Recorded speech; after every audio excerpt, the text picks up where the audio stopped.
Hi everyone. Welcome back to English Fab, where learning English is practical, useful, and fab.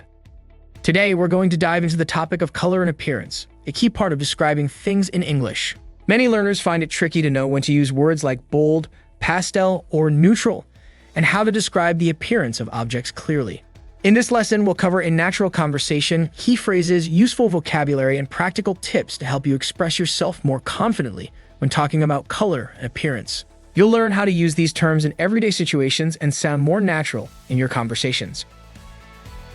If you find English difficult, don't worry. You can translate the subtitles into English in your own language like this. Check the description below for extra details. Are you ready? Let's get started.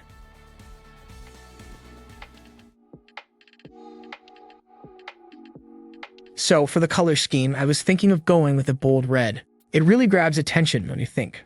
I do agree that red is eye-catching, but I'm wondering if it might be a bit too intense. Maybe a softer color, like pastel blue, would give it a more calming appearance. That's true. Pastel blue does feel more relaxing, but I'm not sure if it's as strong as red. Maybe we could combine them, red for the logo text and pastel blue for the background. I love that idea. It could create a nice contrast. But we should also think about the overall tone. Should we keep the colors more neutral or add something vibrant for some energy? I think a neutral color palette with a pop of vibrant yellow could work. Yellow is bright and cheerful, but still doesn't overpower the design. I like how yellow can bring warmth to the design. However, I'm not sure about using it on the main elements. Maybe we could use yellow for accents or highlights instead. That makes sense. What about the texture or finish? Should we go for a matte or glossy appearance? Matte feels more modern, but glossy could give the logo more shine. Glossy could work if we want the design to stand out more, especially in digital formats. But matte might be better for print materials. It gives a more subtle and sophisticated look. Agreed. I also think we should consider the shape of the logo and how the colors complement it. If we go with a round logo, soft colors like pastel blue will match well with the smooth form. Right. A round shape and soft colors would make the design feel friendly and approachable. But for something more angular, like a square or rectangular shape, I think we might want to go with deeper, more saturated colors. Exactly. The shape will really influence the overall vibe of the logo.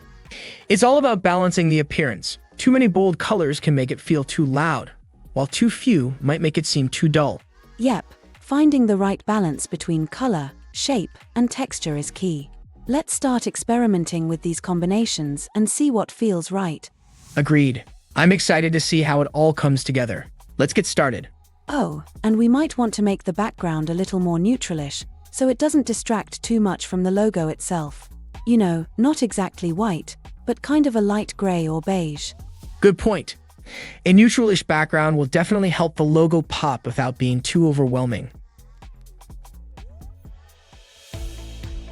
And that's a wrap for today's lesson on this topic. We've covered some great ways to talk about color and appearance. Let's quickly review what we covered today, what we talked about. First, we explore how to describe colors and their impact on a design. Next, we discuss the use of neutral, bold, and pastel colors in different contexts. Finally, we looked at how to incorporate texture and appearance into the overall design. Key phrases. I was thinking of going with a bold red. Maybe a softer color like pastel blue would give it a more calming appearance. Pastel blue does feel more relaxing.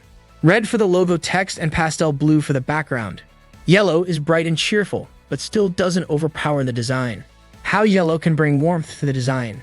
Should we go for a matte or glossy appearance? Matte feels more modern, but glossy could give the logo more shine.